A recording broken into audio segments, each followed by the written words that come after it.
અમદાવાદમાં એએમએ ખાતે સીઆઈઆઈ દ્વારા શી લીડ્સ 2.0 નામે એક પરિસંવાદ યોજાયો હતો, જેમાં વિવિધ ક્ષેત્રમાં મહિલાઓ આગળ આવે અને પોતાના સફળ નેતૃત્વ અને કૌશલ્ય દ્વારા અન્ય ઉદ્યોગ સાહસિક મહિલાઓને પણ પ્રોત્સાહન આપે જેવી બાબત ઉપર ચર્ચા કરવામાં આવી હતી, જેમાં ભારતના પ્રથમ મહિલા આઈપીએસ અધિકારી કિરણ બેદીએ વિડીયો કોન્ફરન્સના માધ્યમથી સંબોધન કર્યું હતું. તે સાથે જ F4માં આંતરરાષ્ટ્રીય સ્તરે જીત મેળવનાર પ્રથમ ભારતીય મહિલા રેસર મીરા ઇરડા સહિતની અગ્રણી મહિલા ઉદ્યોગ સાહસિકોએ પોતાના અનુભવો વર્ણવ્યા હતા.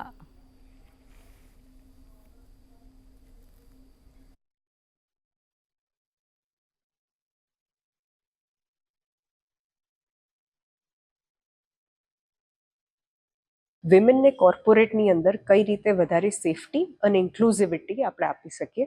જેની અંદર ચર્ચાઓમાં એ બધું ડિસ્કસ થયું કે એ લોકોએ પોતાને એમ્પાવર કરવા જોઈએ. એના સાથે આપણે એ બી ડિસ્કસ કર્યું કે એ લોકોએ કઈ રીતે ઓથેન્ટિકલી કે પોતે જે છે એની સ્ટ્રેન્થની ઉપર એ લોકોએ કઈ રીતે આગળ વધવું જોઈએ. મહિલાઓને એક જ મેસેજ આપીશું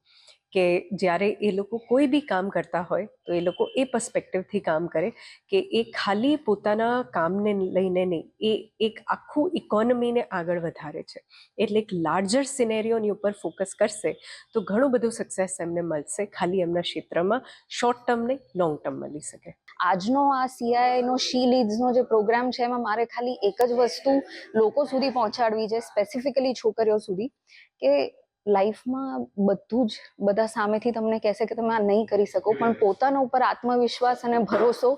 તમે પોતાની સ્કિલ્સ અગર ડેવલપ કરવામાં મહેનત કરશો ને તો દુનિયા શું કહે છે એ કદાચ તમારા માટે મેટર નહીં કરે.